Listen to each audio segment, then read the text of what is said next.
I apologize for being absent so long.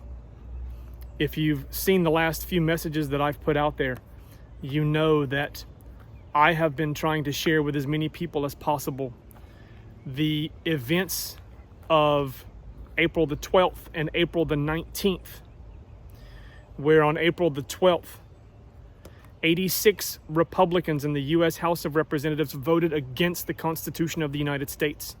And on April the 19th, 26 Republicans in the United States Senate voted against the Constitution of the United States, including 5 from North Carolina. 3 members of the House of Representatives, Congressman Patrick McHenry, Congressman Greg Murphy, and Congressman David Rouser. And in the Senate, both Tom Tillis and Ted Budd knowingly and without remorse voted against the Constitution of the United States. I've talked about this at county GOP meetings and been shut down because no one wants to have the conversation. I have talked about this at district meetings and been shut down because no one wants to have this conversation.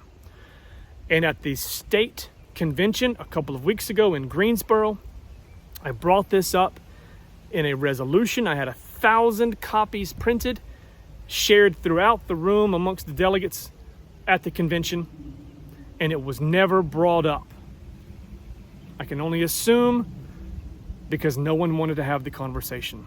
Well, today in Greensboro at a meeting with special guest NCGOP Chair Jason Simmons, I brought this up again. I shared with everyone in attendance, roughly 50 people or so in the room, including the NCGOP Chair.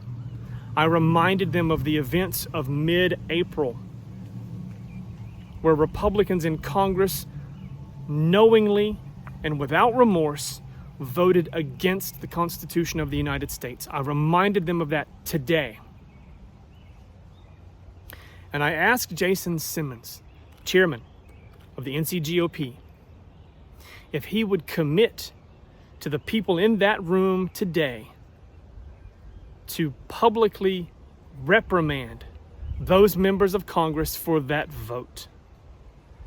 His response was no, because that's not his job. He went on to say that his job is to elect Republicans. I believe he said it 2 or 3 times. His job is to elect Republicans. Well, I'm here to tell you that according to the North Carolina Plan of Organization, that is not the job of the NCGOP chair. According to Article 6, Section B, subsection 4A of the North Carolina GOP Plan of Organization, the job of the NCGOP chair is to first be the chief fundraiser of the party. Now, the chairman doesn't get to decide how that money is spent. He's just the chief fundraiser. The chairman of the NCGOP appoints men and women to various committees within the party structure. The chair of the NCGOP nominates men and women to the county boards of election across the state. And finally, the NCGOP chair's role is whatever the North Carolina Republican Party Executive Committee wants it to be. That's in Article 6, Section B, subsection 4A of the Plan of Organization.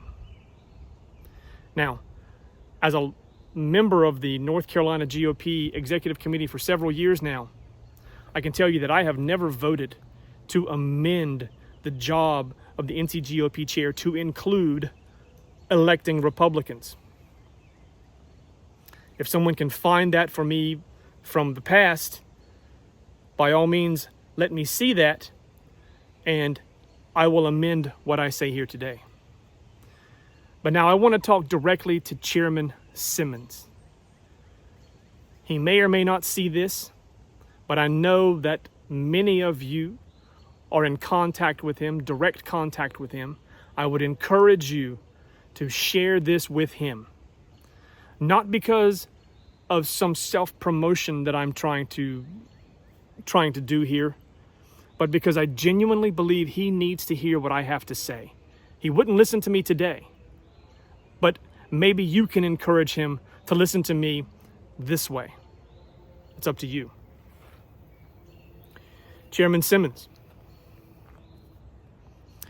today, you ad-libbed your job description by convincing a room full of people that your job is to elect Republicans, when I just proved that is not your job.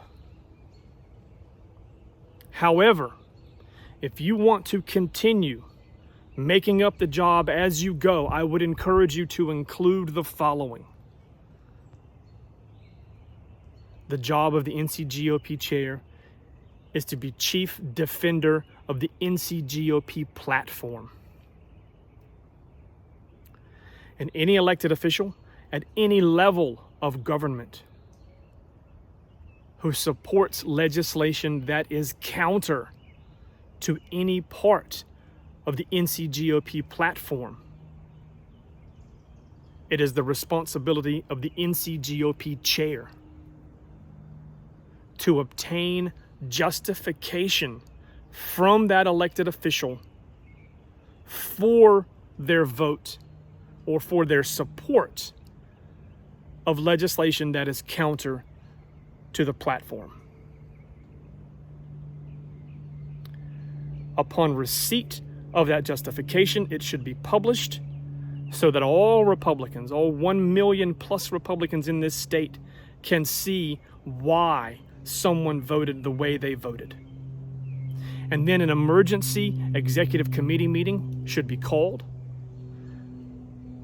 and that justification debated amongst the executive committee.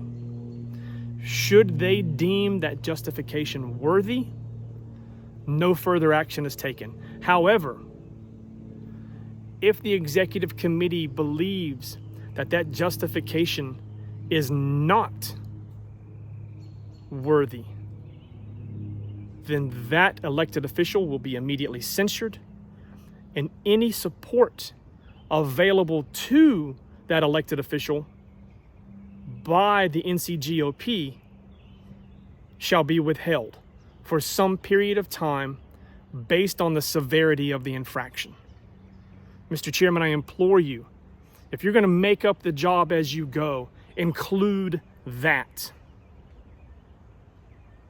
Now, if you do that, you and I both know that the men and women who've convinced you that your job is to elect Republicans will come after you. But if you do that, men and women like me will support you from one end of this state to the other, because you will have done the right thing. Speaking of right thing, 2 of those 5 Republicans from North Carolina who voted against the Constitution, Congressman David Rouzer and Congressman Greg Murphy, are both up for re-election this November and will more than likely win re-election, despite voting against the Constitution of the United States, not only violating their oath of office, but also the NCGOP platform, Article 11, Sections 1. Now, I have spent the last few weeks talking with people in Greg Murphy's district and in David Rouzer's district, trying to convince them that it is not too late to find alternate candidates to support. Mr. Chairman, if you want to be remembered as a great chair and not just some guy in a long line of chairs, stand. Join me and others in locating and promoting men and women to challenge Greg Murphy and David Rouzer this November. It's not too late to get someone else elected. There are good Republican men and women in those districts who, if elected, will not vote against the Constitution of the United States. Join me, Chairman Simmons, finding these people and using all available resources to promote them, while at the same time admonishing David Rouzer and Greg Murphy for their heinous vote against the Constitution of the United States on April the 12th. Do the right thing, Chairman Simmons. Not just for the Republican Party, but for the Republic of the United States.